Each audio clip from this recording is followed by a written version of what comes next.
महापुराण विद्येश्वर संहिता अथाष्टादशोऽध्यायः। बंधन और मोक्ष का विवेचन, शिव पूजा का उपदेश, लिंग आदि में शिव पूजन का विधान, भस्म के स्वरूप का निरूपण और महत्व, शिव के भस्म धारण का रहस्य, शिव एवं गुरु शब्द की व्युत्पत्ति तथा विघ्न शांति के उपाय और शिव धर्म का निरूपण। ऋषयः बंध मोक्ष स्वरूपम ही ब्रूहि सर्वार्थ वित्तम। ऋषिगण बोले, हे सर्वज्ञों में श्रेष्ठ, बंधन और मोक्ष का स्वरूप क्या है, यह हमें बताइए। सूतवाच बंधं मोक्षं तथोपायं वक्ष्येऽहं शृणुकादरात्। प्रकृत्याद्यष्टबन्धेन बद्धो जीवः स उच्यते। प्रकृत्याद्यष्टबन्धेन निर्मुक्तो मुक्त उच्यते। प्रकृत्यादिव शीकारो मोक्ष इत्युच्यते स्वतः। बद्ध जीवस्तु निर्मुक्तो मुक्त जीवः स कथ्यते। सूत जी बोले, हे महर्षियों, मैं बंधन और मोक्ष का स्वरूप तथा मोक्ष के उपाय का वर्णन करूंगा। आप लोग आदर पूर्वक सुने। जो प्रकृति आदि 8 बंधनों से बंधा हुआ है वह जीव बद्ध कहलाता है, और जो उन 8 बंधनों से छूटा हुआ है उसे मुक्त कहते हैं। प्रकृति आदि को वश में कर लेना मोक्ष कहलाता है। बंधन आगंतुक है और मोक्ष स्वतः सिद्ध है। बद्ध जीव जब बंधन से मुक्त हो जाता है तब उसे मुक्त जीव कहते हैं। प्रकृत्यग्रे ततो बुद्धिरहंकारो गुणात्मकः पंचतन्मात्रमित्येत। तत्प्रकृत्यादष्टकं विदुः।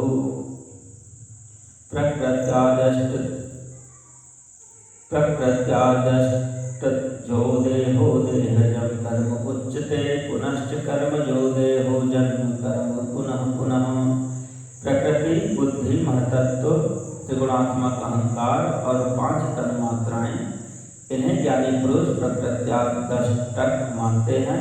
प्रकृति आदि 8 तत्वों के समूह से देह की उत्पत्ति हुई है। देह से कर्म उत्पन्न होता है और फिर कर्म से नूतन देह की उत्पत्ति होती है। इस प्रकार बार बार जन्म और कर्म होते रहते हैं। शरीरं त्रिविधं ज्ञेयं स्थूलं सूक्ष्मं च कारणं। स्थूलं व्यापारदं प्रोक्तं, सूक्ष्ममेन्द्रियभोगदं कारणं त्वात्मभोगार्थं जीवकर्मानुरूपतः। सुखं दुःखं पुण्यपापैः कर्मफलमश्नुते। तस्माद्धि कर्मरज्जवा हि बद्धो जीवः पुनः पुनः शरीरत्रयकर्मभ्यां चक्रवृद्धिभ्राम्यते सदा। शरीर को स्थूल, सूक्ष्म और कारण के भेद से 3 प्रकार का जानना चाहिए। स्थूल शरीर जागृत अवस्था में व्यापार कराने वाला, सूक्ष्म शरीर जागृत और स्वप्न अवस्थाओं में इंद्रिय भोग प्रदान करने वाला तथा कारण शरीर सुषुप्तावस्था में आत्मानंद की अनुभूति कराने वाला कहा गया है। जीव को उसके प्रारब्ध कर्मानुसार सुख दुख प्राप्त होते हैं। वह अपने पुण्य कर्मों के फलस्वरूप सुख और पाप कर्मों के फलस्वरूप दुख प्राप्त करता है। अतः कर्म पाश से बंधा हुआ जीव अपने त्रिविध शरीर से होने वाले शुभाशुभ कर्मों द्वारा सदा चक्र की भांति बार बार घुमाया जाता है। चक्रभ्रम निवृत्त्यर्थं चक्रकर्तारविन्दयेत्। प्रकृत्यादि महाचक्रं प्रकृतेः परतः शिवः। चक्रकर्ता महेशो हि प्रकृतेः परतो यतः। पिबति वात वमति जीवा बालो जलं यथा। शिवस्तथा प्रकृत्यादि वशीकृत्याधितिष्ठति। सर्वं वशीकृतं यस्मात् तस्मात् शिव इति ततः। शिव एव हि सर्वज्ञः परिपूर्णश्च निःस्पृहः। इस चक्रवत भ्रमण की निवृत्ति के लिए चक्रकर्ता का स्तवन एवं आराधन करना चाहिए। प्रकृति आदि जो 8 पाश बतलाए गए हैं उनका समुदाय ही महाचक्र है, और जो प्रकृति से परे हैं वे परमात्मा शिव हैं। भगवान महेश्वर ही प्रकृति आदि महाचक्र के कर्ता हैं, क्योंकि वे प्रकृति से परे हैं। जैसे बकायन नामक वृक्ष का थाला जल को पीता और उबलता है, उसी प्रकार शिव प्रकृति आदि को अपने वश में करके उस पर शासन करते हैं। उन्होंने सबको वश में कर लिया है, इसलिए वे शिव कहे गए हैं। शिव ही सर्वज्ञ परिपूर्ण तथा निष्प्रभ हैं। सर्वज्ञता तृप्तिरनादिबोध स्वतंत्रता नित्यं लुप्त शक्ति अनंत शक्तिश्च महेश्वरश्च यस्मान् सैश्वर्यं वैति वेदः। अतः शिव प्रसादेन प्रकृत्यादि वशं भवेत्। शिव प्रसाद लाभार्थं शिवमेव प्रपूजयेत्। सर्वज्ञता तृप्ति अनादिबोध स्वतंत्रता नित्य अलुप्त शक्ति आदि से संयुक्त होना और अपने भीतर अनंत शक्तियों को धारण करना, महेश्वर के इन 6 प्रकार के मानसिक ऐश्वर्यों को केवल वेद जानता है। अतः भगवान शिव के अनुग्रह से ही प्रकृति आदि 8 तत्व वश में होते हैं। भगवान शिव का कृपा प्रसाद प्राप्त करने के लिए उन्हीं का पूजन करना चाहिए। निष्प्रहस्य च पूर्णस्य तस्य पूजा कथं भवेत्। शिवोद्देश्य कृतं कर्म प्रसादजनकं भवेत्। लिंगे वेदे भक्तजने शिवमुद्दिश्य पूजयेत्। कायेन मनसा वाचा धनेनापि प्रपूजयेत्। पूजयातु महेशो हि प्रकृतेः परमः शिवः। प्रसादं कुरुते सत्यं पूजकस्य विशेषतः। शिव तो परिपूर्ण है, निष्प्रह है, उनकी पूजा कैसे हो सकती है? इसका उत्तर यह है कि भगवान शिव के उद्देश्य से उनकी प्रसन्नता के लिए किया हुआ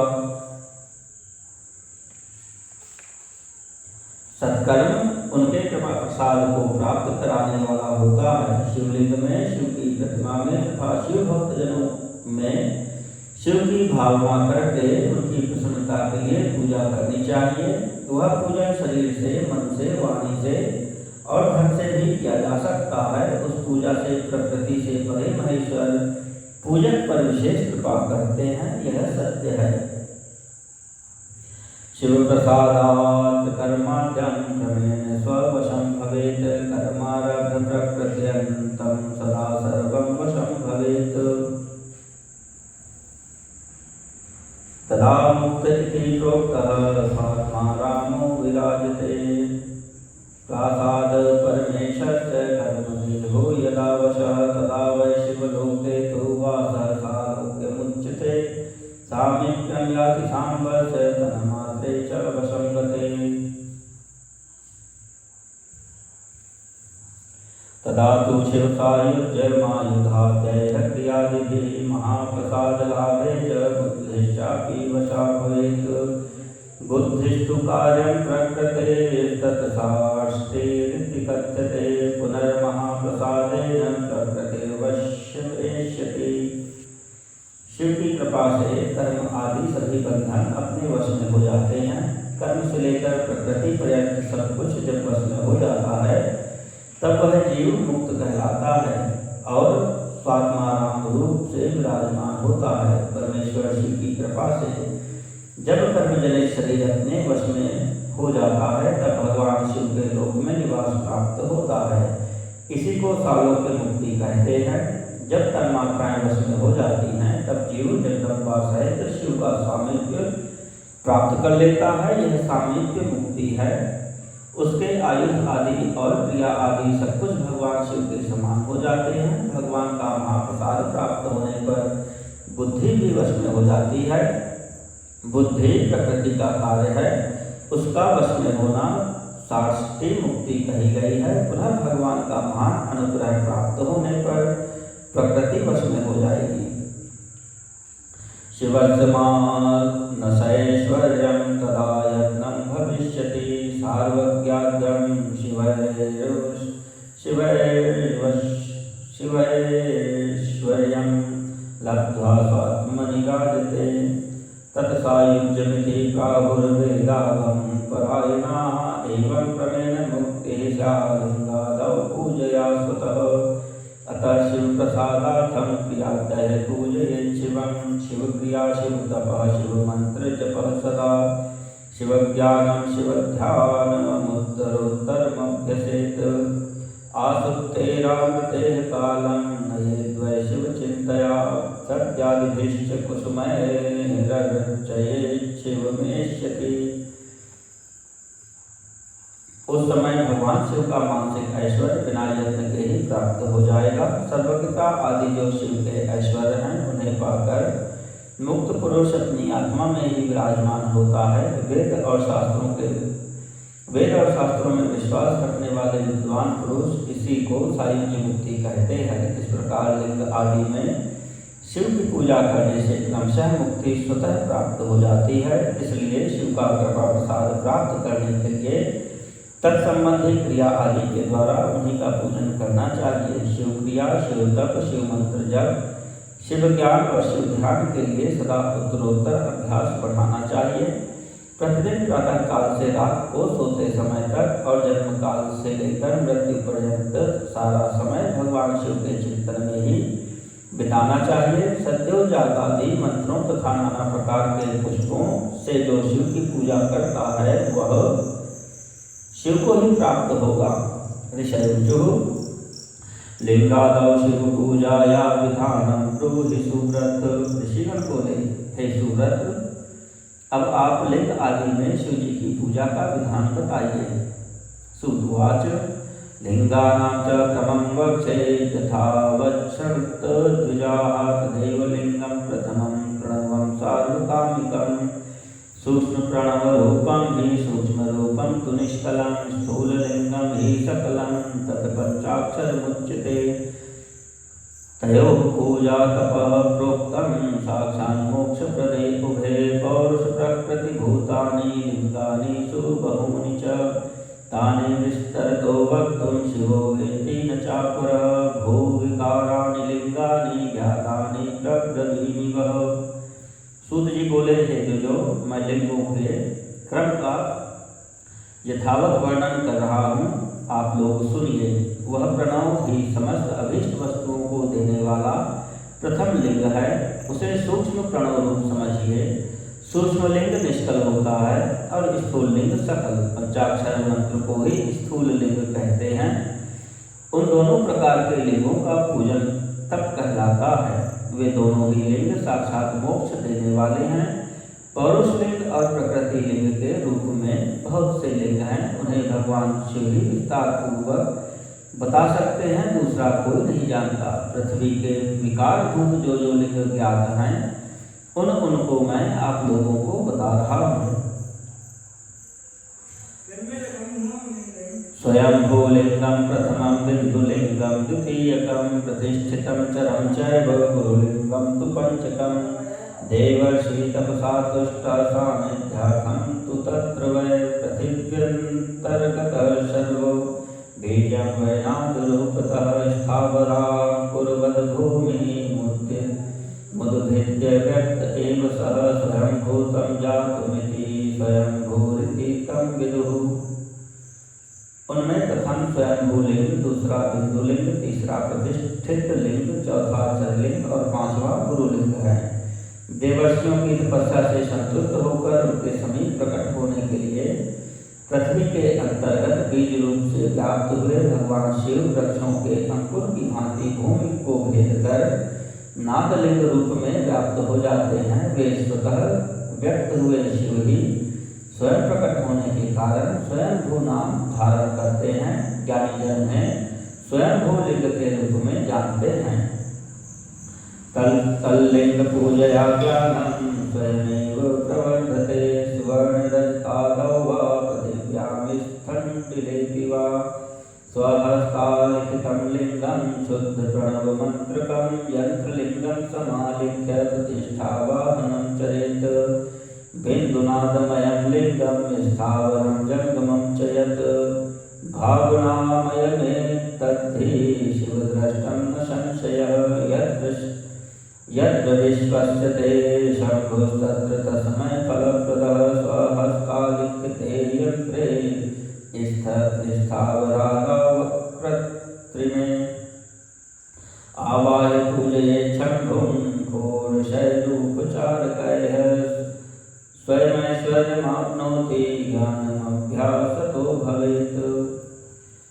उस स्वयंभू लिंग की पूजा से उपासक का ज्ञान स्वयं ही बढ़ने लगता है। सोने चांदी आदि के पत्र पर, भूमि पर अथवा वेदी पर अपने हाथ से लिखित जो शुद्ध प्रणव मंत्र रूप लिंग है उसमें तथा यंत्र लिंग का आलेखन करके उसमें भगवान शिव की प्रतिष्ठा और आवाहन करे। ऐसा बिंदुनादमय लिंग स्थावर और जंगम दोनों ही प्रकार का होता है। इसमें शिव का दर्शन भावनामय ही है, इसमें संदेह नहीं है। जिसको जहाँ भगवान शंकर के प्रकट होने का विश्वास हो उसके लिए वहीं प्रकट होकर वे अभीष्ट फल प्रदान करते हैं। अपने हाथ में लिखे हुए यंत्र में अथवा अकृत्रिम स्थावर आदि में भगवान शिव का आवाहन करके 16 उपचारों से उनकी पूजा करे। ऐसा करने से साधक स्वयं ही ऐश्वर्य को प्राप्त कर लेता है और इस साधन के अभ्यास से उसको ज्ञान भी प्राप्त हो जाता है। देवैश्च ऋषिभिश्चापि स्वात्मसिद्ध्यर्थमेव हि समन्त्रेणात्महस्तेन कृतं यच्छुद्धमण्डले शुद्धभावनया चैव स्थापितं लिङ्गमुत्तमं तल्लिङ्गं पौरुषं प्राहुः तत्प्रतिष्ठितमुच्यते। तल्लिङ्गपूजया नित्यं पौरुषैश्वर्यमाप्नुयात् महद्भिर्ब्राह्मणैश्चापि राजभिश्च महाधनैः। शिल्पिना कल्पितं लिङ्गं मन्त्रेण स्थापितं च यत् प्रतिष्ठितं प्राकृतं हि प्राकृतैश्वर्यभोगदं यदूर्जितं च नित्यं च तद्धि पौरुषमुच्यते। यद्दुर्बलं नित्यं च तद्धि प्राकृतमुच्यते। देवताओं और ऋषियों ने आत्मसिद्धि के लिए अपने हाथ से वैदिक मंत्रों के उच्चारण पूर्वक शुद्ध मंडल में शुद्ध भावना द्वारा जिस उत्तम शिवलिंग की स्थापना की है उसे पौरुष लिंग कहते हैं तथा वही प्रतिष्ठित लिंग कहलाता है। उस लिंग की पूजा करने से सदा पौरुष ऐश्वर्य की प्राप्ति होती है। महान ब्राह्मणों और महाधनी राजाओं द्वारा किसी शिल्पी में शिवलिंग का निर्माण कराकर मंत्र पूर्वक जिस लिंग की स्थापना तथा प्रतिष्ठा की गई हो वह प्राकृत लिंग है। वह शिवलिंग प्राकृत ऐश्वर्य भोग को देने वाला होता है। जो शक्तिशाली और नित्य होता है उसे पौरुष लिंग कहते हैं और जो दुर्बल तथा अनित्य होता है वह प्राकृत लिंग कहलाता है। लिंगं नाभिस्तथा जिह्वानासाग्रं च शिखाक्रमात् कट्यादिषु त्रिलोकेषु लिंगमाध्यात्मिकं चरं पर्वतं पौरुषं प्रोक्तं भूतलं प्राकृतं विदुः। वृक्षादि पौरुषं ज्ञेयं गुल्मादि प्राकृतं विदुः। शाष्टिकं प्राकृतं ज्ञेयं शालिगोधूपं पौरुषं ऐश्वर्यं पौरुषं विद्यादणिमादष्टसिद्धिदं। सुस्त्रीधनादि विषयं प्राकृतं प्राहुरास्तिकाः। प्रथमं चरलिंगेषु रसलिंगं प्रकथ्यते। लिंग नाभि जिह्वा नासिका का अग्रभाग और शिखा के क्रम से कटी हृदय और मस्तक तीनों स्थानों में जो लिंग की भावना की गई है उस आध्यात्मिक लिंग को ही चरलिंग कहते हैं। पर्वत को पौरुष लिंग बताया गया है और भूतल को विद्वान पुरुष प्राकृत लिंग मानते हैं। वृक्ष आदि को पौरुष लिंग जानना चाहिए। गुल्म आदि को प्राकृत लिंग कहा गया है। साठी नामक धान्य को प्राकृत लिंग समझना चाहिए और शादी अगहनी एवं गोहूं को पौरुष लिंग। अणिमा आदि 8 सिद्धियों को देने वाला जो ऐश्वर्य है उसे पौरुष ऐश्वर्य जानना चाहिए। सुंदर स्त्री तथा धन आदि विषयों को आस्तिक पुरुष प्राकृत ऐश्वर्य कहते हैं। रसलिंगं ब्राह्मणानां सर्वाभीष्टप्रदं भवेत्। बाणलिंगं क्षत्रियाणां महाराज्यप्रदं शुभं। स्वर्णलिंगं तु वैश्यानां महाधनपतिप्रदं। शिलालिंगं तु शूद्राणां महाशुद्धिकरं शुभं। स्फाटिकं बाणलिंगं च सर्वेषां सर्वकामदं। स्वीयाभावेन दीयं तु पूजायां च निषिध्यते। स्त्रीणां तु पार्थिवं लिंगं सभद्राणां विषेकतः। विधवानां प्रवृत्तानां स्फाटिकं परिकीर्तितं विधवानां निवृत्तानां रसलिंगं विशिक्षते बाल्ये वा यौवने वापि वार्धके वापि शूरताः शुद्ध स्फटिकलिंगं तु स्त्रीणां तत् सर्वभोगदं प्रवृत्तानां पीठपूजा सर्वाभीष्टप्रदा भुवि। चरलिंग में सबसे प्रथम रसलिंग का वर्णन किया जाता है। रसलिंग ब्राह्मणों को उनकी सारी अभीष्ट वस्तुओं को देने वाला है। शुभ कारक पांडलिंग क्षत्रियों को महान राज्य की प्राप्ति कराने वाला है। स्वर्णलिंग वैश्यों को महाधनपति का पद प्रदान कराने वाला है तथा सुंदर शिलालिंग शूद्रों को महाशुद्धि देने वाला है। स्फटिक लिंग तथा बाणलिंग सब लोगों को उनकी समस्त कामनाएं प्रदान करते हैं। अपना न हो तो दूसरे का स्फटिक या बाणलिंग भी पूजा के लिए निषिद्ध नहीं है। स्त्रियों विशेषकर सद्भावों के लिए पार्थिव लिंग की पूजा का विधान है। प्रवृत्ति मार्ग में स्थित विधवाओं के लिए स्फटिक लिंग की पूजा बताई गई है, परंतु विरक्त विधवाओं के लिए रसलिंग की पूजा को ही श्रेष्ठ कहा गया है। हे सुव्रतो, बचपन में, युवावस्था में और बुढ़ापे में भी शुद्ध स्फटिकमय शिवलिंग का पूजन स्त्रियों को समस्त भोग प्रदान करने वाला है। ग्रहाशक्त स्त्रियों के लिए पीठ पूजा भूतल पर संपूर्ण अभीष्ट को देने वाली है। पात्रेणैव प्रवृत्तस्तु सर्वपूजां समाचरेत् नैवेद्यं चाभिषेकान्ते शाल्यन्नेन समाचरेत् पूजान्ते स्थापये लिङ्गं सम्पुटेषु पृथक् ग्रहे करपूजा निवृत्तानां स्वभोज्यं तु निवेदयेत् निवृत्तानां परं सूक्ष्मं लिङ्गमेव विशिक्यते विभूत्यभ्यर्चनं कुर्यात् विभूतिं च निवेदयेत् पूजां कृत्वा तल्लिङ्गं शिरसा धारयेत् सदा विभूति स्त्रीविधा प्रोक्ता लोकवेद शिवाग्निभिः। प्रवृत्ति मार्ग में चलने वाला पुरुष सुपात्र गुरु के सहयोग से ही समस्त पूजा कर्म संपन्न करे। इष्ट देव का अभिषेक करने के पश्चात अगहनी के चावल से बने हुए खीर आदि पकवानों द्वारा नैवेद्य अर्पण करे। पूजा के अंत में शिवलिंग को पधराकर घर के भीतर पृथक संपुट में स्थापित करे। जो निवृत्ति मार्गी पुरुष हैं उनके लिए हाथ पर ही शिवलिंग पूजा का विधान है। उन्हें भिक्षादि से प्राप्त हुए अपने भोजन को ही नैवेद्य रूप में निवेदित करना चाहिए। निवृत्त पुरुषों के लिए सूक्ष्म लिंग ही श्रेष्ठ बताया जाता है। वे विभूति के द्वारा पूजन करें और विभूति को ही नैवेद्य रूप से निवेदित भी करें। पूजा करके उस लिंग को सदा अपने मस्तक पर धारण करें।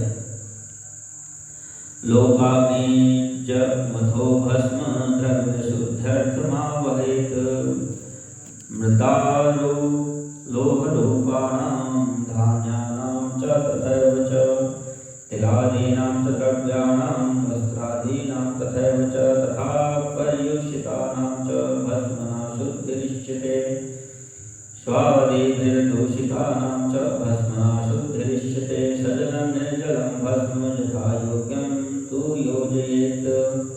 विभूति 3 प्रकार की बताई गई है।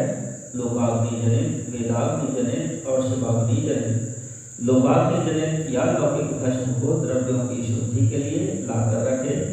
मिट्टी, लकड़ी और लोहे के पात्रों की, धान्यों की, तिल आदि द्रव्यों की, वस्त्र आदि की तथा पर्युषित वस्तुओं की शुद्धि भस्म से होती है। कुत्ते आदि से दूषित हुए पात्रों की भी शुद्धि भस्म से ही मानी गई है। वस्तु विशेष की शुद्धि के लिए यथा योग्य सजल अथवा निर्जल भस्म का उपयोग करना चाहिए।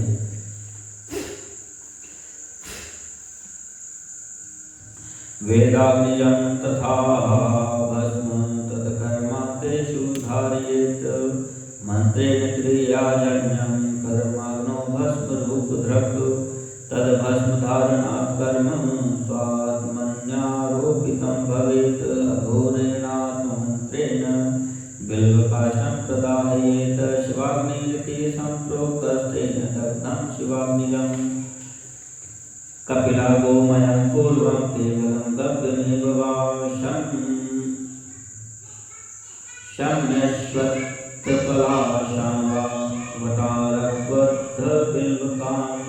शिवाग्निना दहेत् शुद्धं तद्वै भस्म शिवाग्निजं दुर्भाग्नो वादेहत्काष्ठं शिवमन्त्रं समुच्चरं सम्यक् संशोध्य वस्त्रेण नभकुम्भे निधापयेत् इत्यर्थं तत्तु संग्राह्यं मन्यते पूज्यते च भस्म शब्दार्थ एवं भी शिवः पूर्वं तथा करोतु। वेदांती जन जो भस्म है उसको उन वैदिक कर्मों के अंत में धारण करना चाहिए। मंत्र और क्रिया से जनित जो होम कर्म है वह अग्नि में भस्म का रूप धारण करता है। उस भस्म को धारण करने से वह कर्म आत्मा में आरोपित हो जाता है। अघोर मूर्तिधारी शिव का जो अपना मंत्र है उसे पढ़कर बेल की लकड़ी को जलाए, उस मंत्र से अभिमंत्रित अग्नि को शिवाग्नि कहा गया है। उसके द्वारा जले हुए काष्ठ का जो भस्म है वह शिवाग्नि जनित है। कपिला गाय के गोबर अथवा गाय मात्र के गोबर को तथा शमी पीपल पलाश वट अमलतास और बिल्व इनकी लकड़ियों को शिवाग्नि से जलाए, वह शुद्ध भस्म शिवाग्नि जनित माना गया है। अथवा उसकी अग्नि में शिव मंत्र के उच्चारण पूर्वक काष्ठ को जलाए, फिर उस भस्म को कपड़े से अच्छी तरह छानकर नए घड़े में भरकर रख दे। उसे समय समय पर अपनी कांति या शोभा की वृद्धि के लिए धारण करे। ऐसा करने वाला पुरुष सम्मानित एवं पूजित होता है। यथा स्वविषये राजा सारं गृह्णाति यत्करं यथा मनुष्याः सस्यादीन् दग्ध्वा सारं भजन्ति वै यथा हि जठराग्निश्च भक्ष्यादीन् विविधान् बहून् दग्ध्वा सारतरं सारात् स्वदेहं परिपुष्यति तथा प्रपञ्चकर्तापि स शिवः परमेश्वरः स्वाधिष्ठेय प्रपञ्चश्च दग्ध्वा सारं गृहीतवान् दग्ध्वा प्रपञ्चं तद्भस्म स्वात्मन्यारोपयेत् शिवः उद्धूलनश्च व्याजेन जगत्सारं गृहीतवान्। पूर्व काल में भगवान शिव ने भस्म शब्द का ऐसा ही अर्थ प्रकट किया था। जैसे राजा अपने राज्य में सारभूत कर को ग्रहण करता है, जैसे मनुष्य सच आदि को जलाकर पकाकर उसका सार ग्रहण करते हैं, तथा जैसे जठरानल नाना प्रकार के भक्ष्य भोज आदि पदार्थों को भारी मात्रा में ग्रहण करके उसे जलाकर सारतर वस्तु ग्रहण करता है, उस सारतर वस्तु से स्वदेह का पोषण करता है, उसी प्रकार प्रपंचकर्ता परमेश्वर शिव ने भी अपने में आधे रूप से विद्यमान प्रपंच को जलाकर भस्म रूप से उसके सार तत्व को ग्रहण किया है। प्रपंच को दग्ध करके शिव ने उसके भस्म को अपने शरीर में लगाया है। उन्होंने विभूति भस्म पोतने के बहाने जगत के सार को ग्रहण किया है। स्वरत्नं स्थापयामास स्वकीये शरीर के केशमाकाशसारेण वायुसारेण वैसुखं मुखं हृदयं चाग्निसारेण त्वपां सारेण वैकटिं जानं चावनिसारेण तद्वत् सर्वं तदंगकम्। शिव ने अपने शरीर में अपने लिए रत्न स्वरूप भस्म को इस प्रकार स्थापित किया है। आकाश के सार तत्व से केश, वायु के सार तत्व से मुख, अग्नि के सार तत्व से हृदय, जल के सार तत्व से कटिभाग और पृथ्वी के सार तत्व से घुटने को धारण किया है। इसी तरह उनके सारे अंग विभिन्न वस्तुओं के सार रूप हैं। ब्रह्म विष्णवोश्च रुद्राणां सारं चैव त्रिपुण्ड्रकं तथा तिलकरूपेण ललाटान्ते महेश्वरः भूवृद्धया सर्वमेतद्धि मन्यते स्वयमित्यसौ प्रपञ्चसार सर्वस्वमहेनैव वशीकृतं तस्मादस्य वशीकर्ता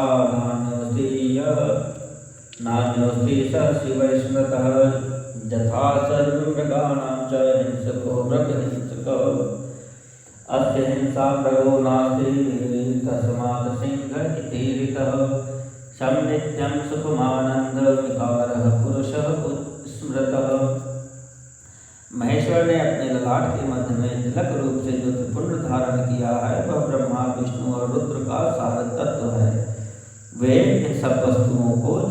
अभ्युदय का हेतु मानते हैं, इन भगवान शिव ने ही प्रपंच के सारे सर्वस्व को अपने वश में किया है, अतः उन्हें अपने वश में करने वाला दूसरा कोई नहीं है।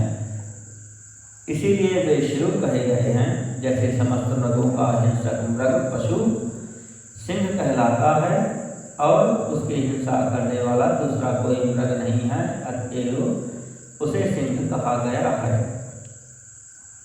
वकार शक्तिव्रतं मेलनं शिव उच्यते, तस्मादेवं समात्मानं शिवं कृत्वार्चयेत् शिवं, तस्मादुद्धूलनं पूर्वं त्रिपुण्ड्रं धारयेत् परं, पूजाकाले सजलं शुद्ध्यर्थं निर्जलं भवेत्। शकार का अर्थ है नित्य सुख एवं आनंद। इकार को पुरुष और वकार को अमृत स्वरूपा शक्ति कहा गया है। इन सब का सम्मिलित रूप ही शिव कहलाता है।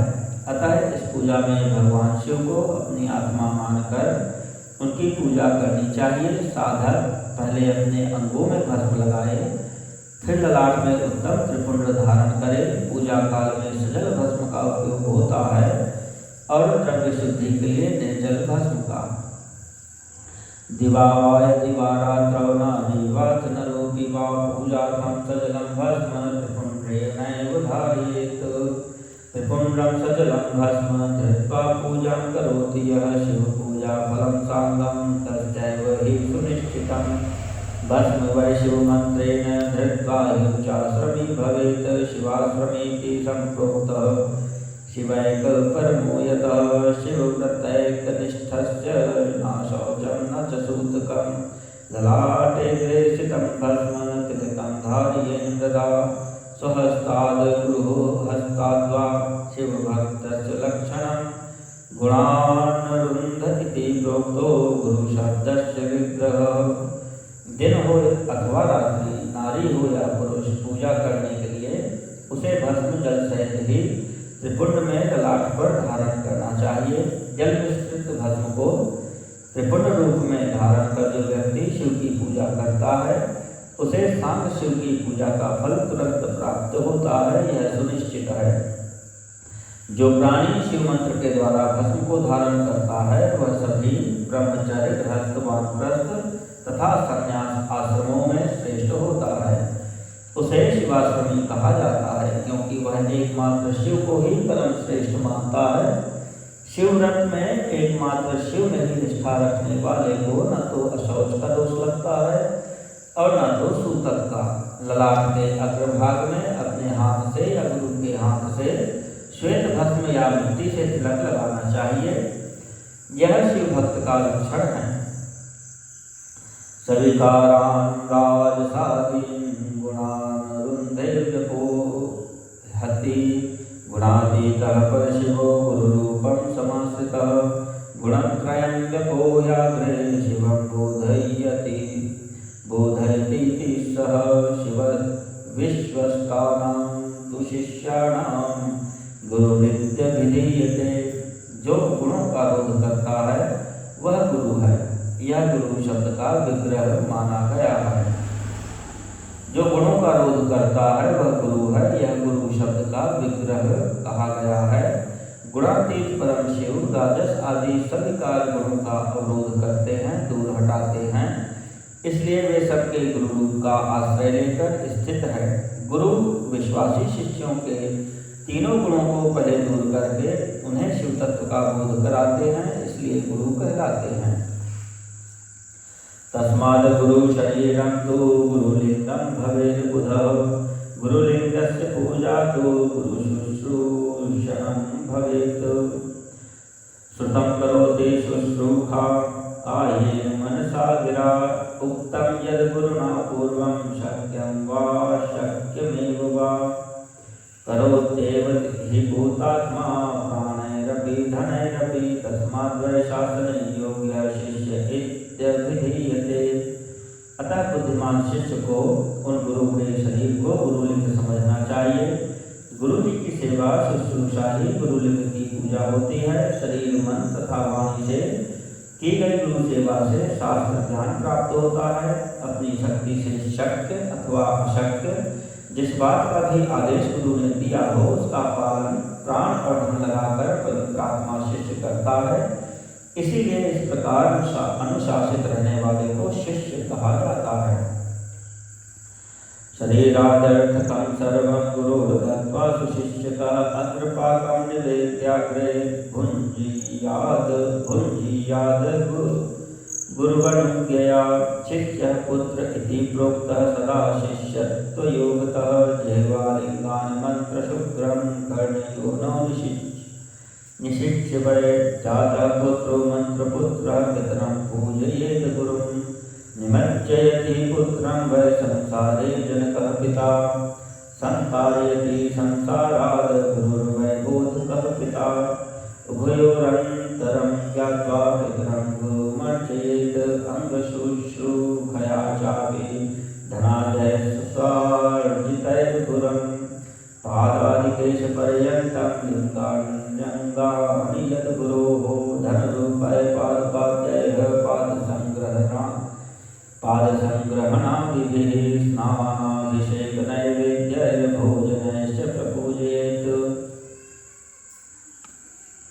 सुशील शिष्य को शरीर धारण के सभी साधन गुरु को अर्पित करके तथा अन्न का पहला पाक उन्हें समर्पित करके उनकी आज्ञा लेकर भोजन करना चाहिए।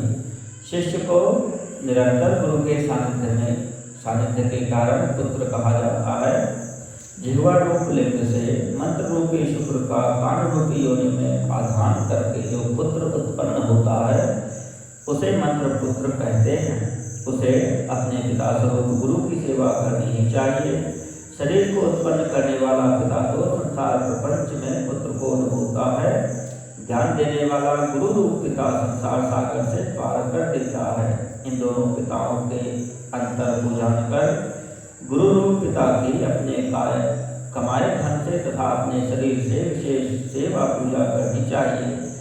पैर से केश पर्यंत जो गुरु के शरीर के अंग हैं उनकी भिन्न भिन्न प्रकार से यथा स्वयं अर्जित धन के द्वारा उपयोग की सामग्री प्राप्त कराकर अपने हाथों से पैर दबाकर स्नान अभिषेक आदि कराकर तथा नैवेद्य भोजन आदि देकर पूजा करनी चाहिए।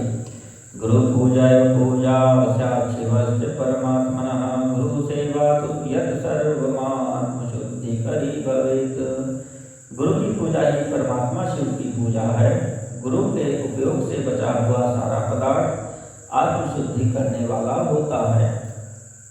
गुरोऽभिषेकः शिवोच्छिष्टं जलमन्नादिनिर्मितं शिष्याणां शिवभक्तानां ग्राह्यं भोज्यं भवेत् द्विजाः गुरुवनुज्ञा विरहितं चोरवत् सकलं भवेत् गुरोरपि विशेषज्ञं यत्नाद् गृह्णीत वै गुरुम् अज्ञानमोचनं साध्यं विशेषज्ञो हि मोचकः। हे द्विजों, गुरु का शेष जल तथा अन्न आदि से बना हुआ शिवोच्छिष्ट शिव भक्तों और शिष्यों के लिए ग्राह्य तथा भोज्य है। गुरु की आज्ञा के बिना उपयोग में लाया हुआ सब कुछ वैसा ही है जैसे चोर चोरी करके लाई हुई वस्तु का उपयोग करता है। गुरु से भी विशेष ज्ञानवान पुरुष मिल जाए तो उसे भी यत्नपूर्वक गुरु बना लेना चाहिए। अज्ञान रूपी बंधन से छूटना ही जीव मात्र के लिए साध्य पुरुषार्थ है। अतः जो विशेष ज्ञानवान है वही जीव को उस बंधन से छुड़ा सकता है। आदौ च विघ्नशमनं कर्तव्यं कर्म पूर्तये निर्विघ्नेन कृतं साङ्गं कर्म वै सफलं भवेत्। तस्मात् सकल कर्मादौ विघ्नेशं पूजयेत् बुधः सर्वबाधानिवृत्त्यर्थं सर्वान् देवान् यजेत् बुधः। जरादिग्रन्थिरोगाश बाधायाध्यात्मिकी मता। कर्म की संगोपांग पूर्ति के लिए पहले विघ्न शांति करनी चाहिए। निर्विघ्नता पूर्वक तथा सांग संपन्न हुआ कार्य ही सफल होता है। इसलिए सभी कर्मों के प्रारंभ में बुद्धिमान व्यक्ति को विघ्न विनाशक गणपति का पूजन करना चाहिए। सभी बाधाओं को दूर करने के लिए विद्वान व्यक्ति को सभी देवताओं की पूजा करनी चाहिए। पिशाच जम्बुकादीनां वाल्मीकाद्युत भवेत् तथा।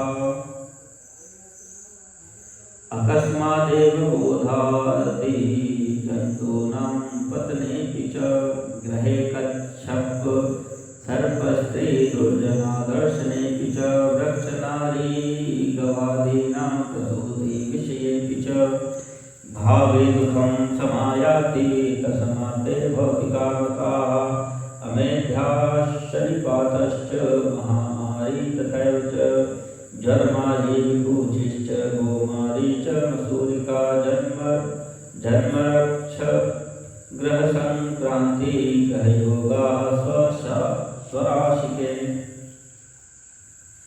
दुःस्वप्नदर्शनादाश्च मतावैयाधिदैविकाः शवचाण्डालपति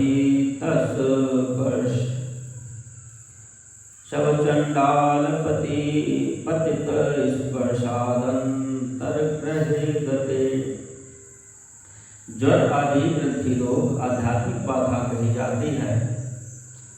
पिशाच और सियार आदि का दिखना, बांबी का जमीन पर उठाना, अकस्मात छिपकली आदि जंतुओं का गिरना, घर में कच्छप सांप दुष्ट स्त्री का दिखना, वृक्ष नारी और गौ आदि की प्रसूति का दर्शन होना आगामी दुख का संकेत होता है। अतः यह आदि भौतिक बाधा मानी जाती है। किसी अपवित्र वस्तु का गिरना, बिजली गिरना, महामारी, ज्वरमारी, हैजा, गोमारी, मसूरिका एक प्रकार का शीतला रोग, जन्म नक्षत्र पर ग्रहण संक्रांति, अपनी राशि में अनेक ग्रहों का योग होना तथा दुःस्वप्न दर्शन आदि दैविक बाधा कही जाती है।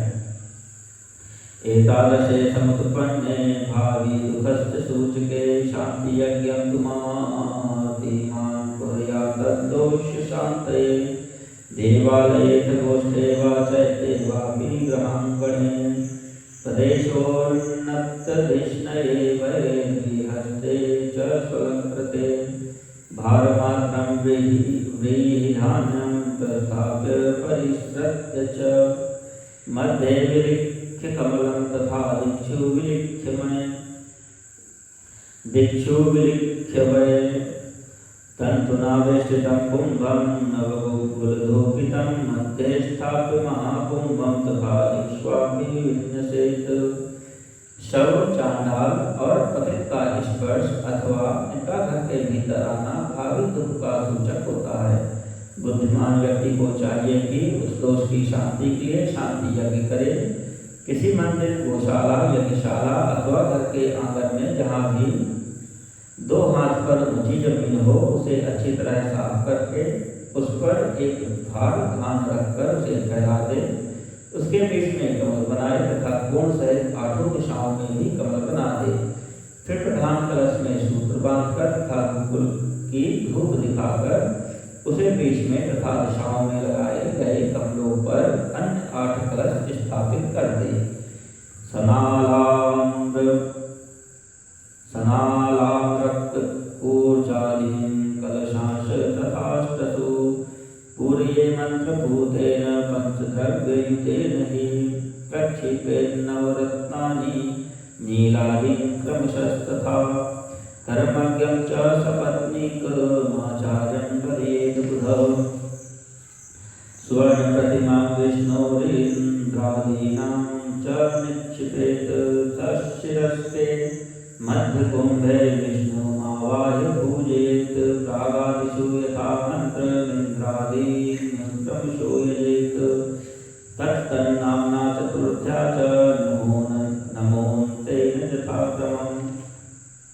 8 कलशों में कमल, आम्र, पल्लव, कुशा डालकर गंध आदि पंचद्रव्यों से युक्त मंत्रपूत जल से उन्हें भरे। उन समस्त कलशों में नीलम आदि 9 रत्नों को क्रमशः डालना चाहिए। तत्पश्चात बुद्धिमान यजमान कर्मकांड को जानने वाले सपत्नीक आचार्य का वर्णन करें।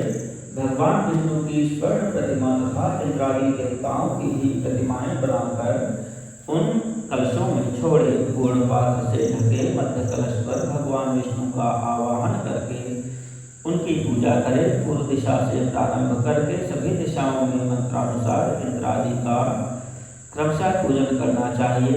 उनके नामों में चतुर्थी विभक्ति सहित नमः का प्रयोग करते हुए उनका पूजन करना चाहिए।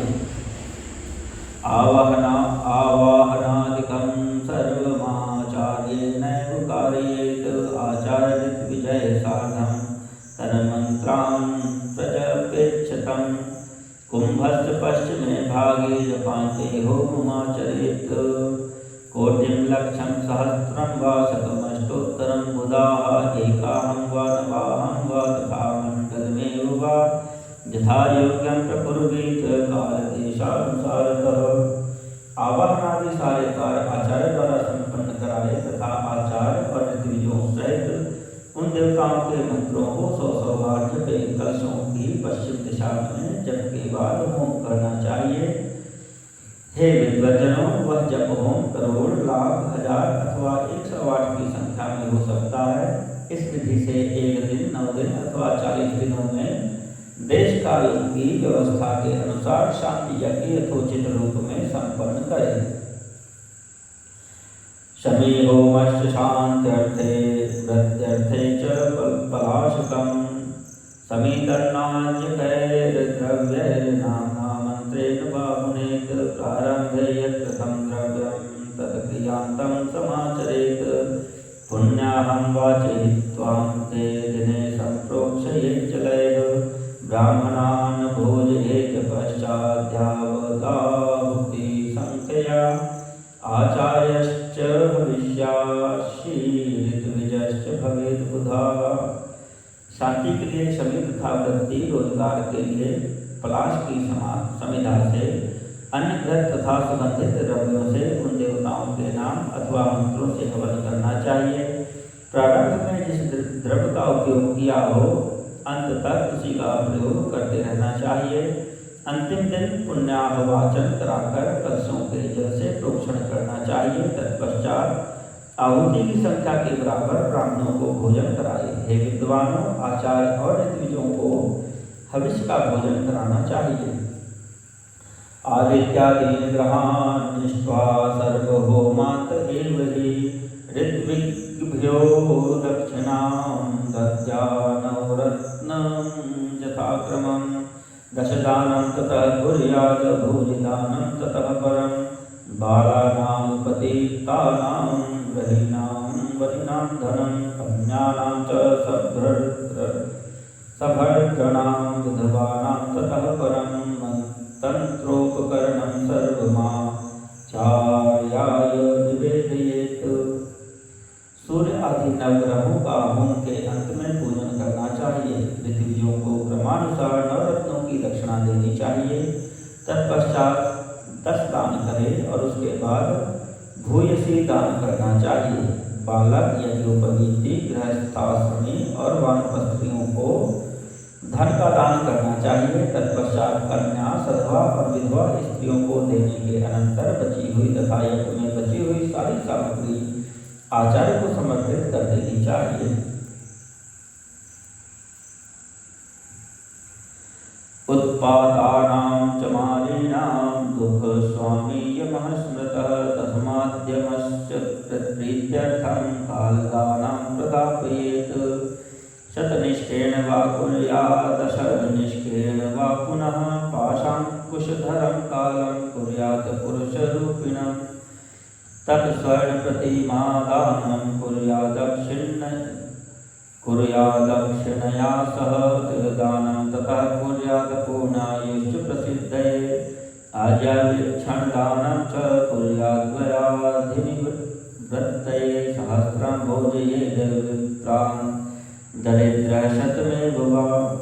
वित्ताभावे दरिद्रस्तु यथाशक्ति समाचरेत्। भैरवस्य महापूजनं कुर्यात् भूतादिशान्तये। उत्पात, महामारी और दुखों के स्वामी यमराज माने जाते हैं, इसलिए यमराज की प्रसन्नता के लिए काल प्रतिमा का दान करना चाहिए। 100 निष्ठ या 10 निष्ठ के परिमाण की पाश और अंकुश धारण की हुई पुरुष के आकार की स्वर्ण प्रतिमा बनाए।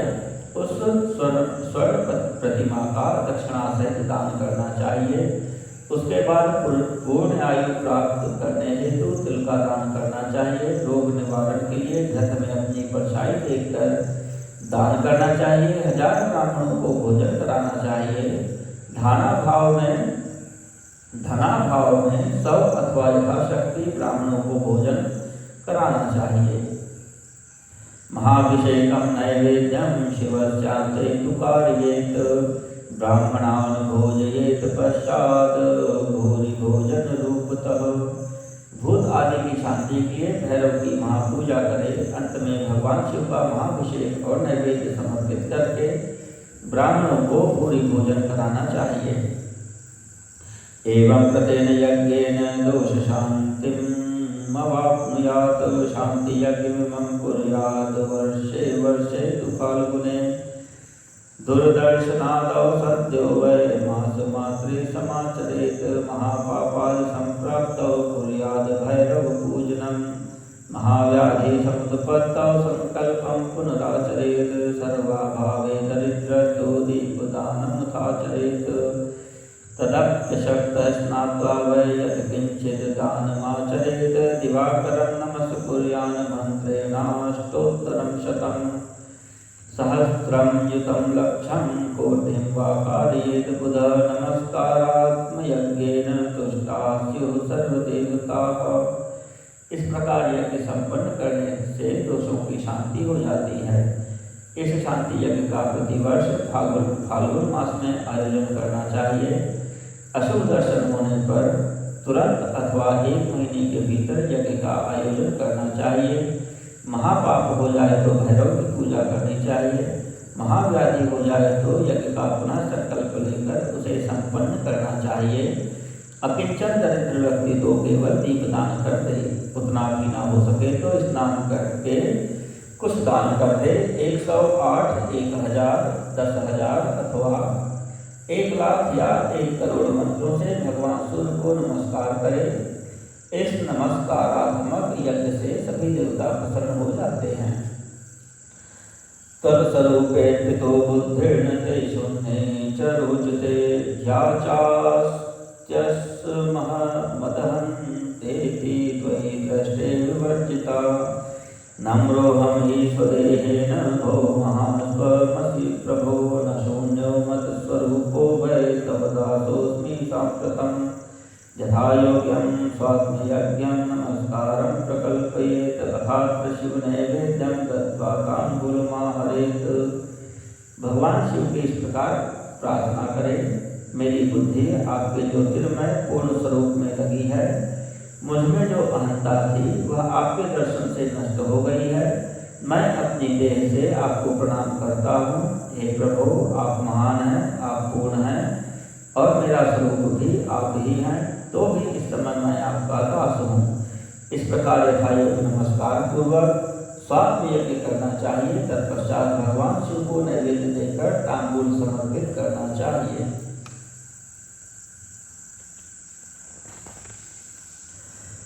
शिव प्रदक्षिणं कुर्यात् स्वयं अष्टोत्तरं शतं सहस्रं युतं लक्षं कोटिमन्येन कारयेत्। शिव प्रदक्षिणात् सर्वं पातकं नश्यति क्षणात् दुःखस्य मूलं व्याधिर्हि व्याधेर्मूलं हि पातकं धर्मेणैव हि पापानामपनोदन्नमीरितं शिवोद्देशकृतो धर्मः क्षमः पाप विनोदने। तब स्वयं 108 बार शिव की प्रदक्षिणा करनी चाहिए। 1000, 10,000 अथवा 1 लाख या 1 करोड़ प्रदक्षिणा दूसरों के द्वारा कराई जा सकती है। शिव की प्रदक्षिणा से सारे पापों का तत्क्षण नाश हो जाता है। दुख का मूल व्याधि है, व्याधि का मूल पाप में होता है। धर्माचरण से ही पापों का नाश बताया गया है। भगवान शिव के उद्देश्य से किया गया धर्माचरण पापों का नाश करने में समर्थ होता है। अध्यक्षं शिव धर्मेषु प्रदक्षिणमितीरितं क्रियया जपरूपं हि प्रणवन्तु प्रदक्षिणं जननं मरणं द्वन्द्वं मायाचक्रमितीरितं शिवस्य मायाचक्रं हि बलिपीठं तदुच्यते। बलिपीठं समारभ्य प्रादक्षिण्यक्रमेण वै पदे पादान्तरं गत्वा बलिपीठं समाविशेत्। नमस्कारं ततः कुर्यात् प्रदक्षिणमितीरितं निर्गमाज्जननं प्राप्तं नमस्तात्मसमर्पणम्। शिव के धर्मों क्रिया से जब रूप होकर प्रणव ही प्रदक्षिणा बन जाता है। जन्म और मरण का द्वंद्व ही माया चक्र कहा गया है।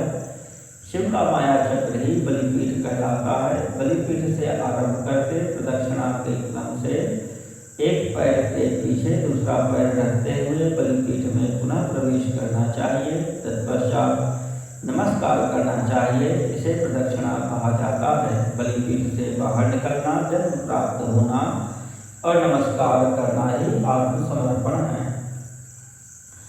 जननम मरणम द्वंद्वम शिव माया समर्पितम, शिव मायार्पित द्वंद्वो न पुनस्त्वात्म भाग भवेत, यावत् देहं क्रियाधीन सजीवो बद्ध उच्यते, देहत्रय वशीकारे मोक्ष इत्युच्यते। बुधैः माया चक्र प्रणेता हि शिवः परम कारणम्, शिव मायार्पित द्वंद्वं शिवस्तु परिमार्जति, शिवेन कल्पितं द्वंद्वं तस्मिन्नेव समर्पयेत्, शिवस्याति प्रियं विद्यात् प्रदक्षिण नमो बुधाः। जन्म और मरण रूप द्वंद्व भगवान शिव की माया से प्राप्त है। जो इन दोनों को शिव की माया को ही अर्पित कर देता है वह फिर शरीर के बंधन में नहीं पड़ता। जब तक शरीर रहता है तब तक जो क्रिया के ही अधीन है वह जीवबद्ध कहलाता है। स्थूल, सूक्ष्म और कारण तीनों शरीरों को वश में कर लेने पर जीव का मोक्ष हो जाता है, ऐसा ज्ञानी पुरुषों का कथन है। माया चक्र के निर्माता भगवान शिव ही परम कारण हैं। वे अपनी माया के दिए हुए द्वंद्व का स्वयं ही परिमार्जन करते हैं। अतः शिव के द्वारा कल्पित हुआ द्वंद्व उन्हीं को समर्पित कर देना चाहिए। प्रदक्षिण नमस्काराः शिवस्य परमात्मनः, षोडशैरोपचारैश्च कृता पूजा फलप्रदा। प्रदक्षिणा विनाशं हि पातकं नास्ति भूतले, तस्मात् प्रदक्षिणेनैव सर्वपापं विनाशयेत्। हे विद्वानों, प्रदक्षिणा और नमस्कार शिव को अति प्रिय हैं, ऐसा जानना चाहिए। भगवान शिव की प्रदक्षिणा, नमस्कार और षोडशोपचार पूजन अत्यंत फलदायी होता है। ऐसा कोई पाप इस पृथ्वी पर नहीं है जो शिव प्रदक्षिणा से नष्ट न हो सके। इसलिए प्रदक्षिणा का आश्रय लेकर सभी पापों का नाश कर लेना चाहिए। शिव पूजा करो मौनी सत्यादि गुण संयुतः, क्रिया तपो जप ज्ञान ध्यानेष्वैकैकमाचरेत्। ऐश्वर्यं दिव्यदेहस्य ज्ञानम ज्ञानसंशयः, शिव सान्निध्यमित्येतत् क्रियादीनां फलं भवेत्। करणेन फलं याति तमसः परिहापुनात्, जन्मनः परिमार्जित्वा यज्ञबुद्धया। जनितानिव यथा देशं यथा कालं, यथा देहं यथा धनं, यथा योग्यं प्रकुर्वेत क्रियादीन शिव भक्तिमान्। जो शिव की पूजा में तत्पर हो वह मौन रहे, सत्य आदि गुणों से संयुक्त हो तथा क्रिया, जप, तप, ज्ञान और ध्यान में से एक एक का अनुष्ठान करता रहे। ऐश्वर्य, दिव्य शरीर की प्राप्ति, ज्ञान का उदय, अज्ञान का निवारण और भगवान शिव के सामीप्य का लाभ, ये क्रमशः क्रिया आदि के फल हैं। निष्काम कर्म करने से अज्ञान का निवारण हो जाने के कारण शिव भक्त पुरुष उसके यथोक्त फल को पाता है। शिव भक्त पुरुष देश काल, शरीर और धन के अनुसार यथायोग्य क्रिया आदि का अनुष्ठान करे। न्यायार्जित सुवित्तेन वसेत प्राज्ञः शिवस्थले, जीवहिंसादिरहित मतिक्लेश विवर्जितं, पंचाक्षरेण जप्तं च तोयमन्नं विदुः सुखम्, अथवा हुर्दरिद्रस्य भिक्षान्नं ज्ञानदं भवेत्। शिवभक्तस्य भिक्षान्नं शिवभक्ति विवर्धनं, शम्भुसत्रमिति प्राचुर्भिक्षान्नं शिवयोगिनः, येन केनाप्युपायेन यत्र कुत्रापि भूतले, शुद्धान्न भुक्सदा मौनिरहस्यं न प्रकाशयेत्। प्रकाशयेतु भक्तानां शिवमाहात्म्यमेव हि, रहस्यं शिवमन्त्रस्य शिवो जानाति न परः।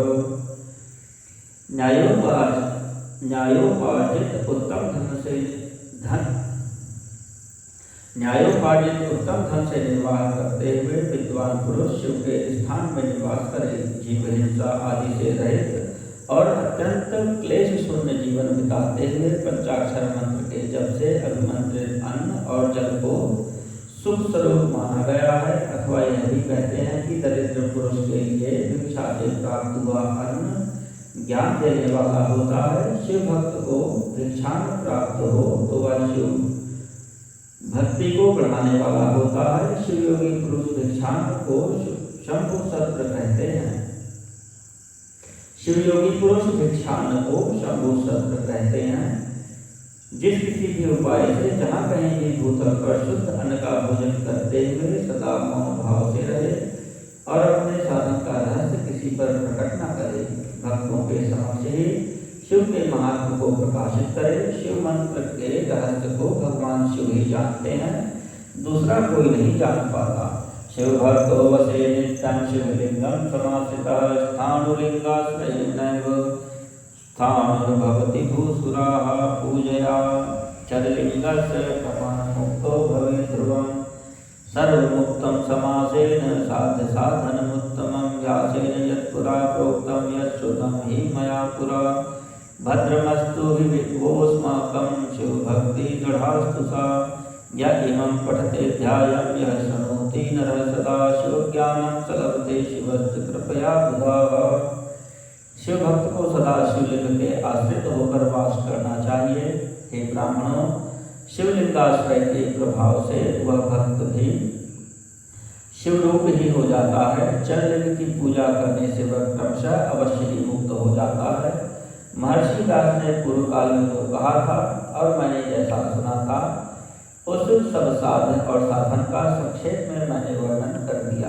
अब आप सबका कल्याण हो और भगवान शिव में आपकी दृढ़ भक्ति बनी रहे। जो मनुष्य इस अध्याय का पाठ करता है अथवा जो इसे सुनता है, हे विज्ञजनों, वह भगवान शिव की कृपा से शिव ज्ञान को प्राप्त कर लेता है। इति श्री शिव महापुराणे प्रथमायां विदेश्वर संहितायां साध्य साधन खंडे शिवलिंग महात्म्य वर्णनम नामाष्टादशोऽध्यायः।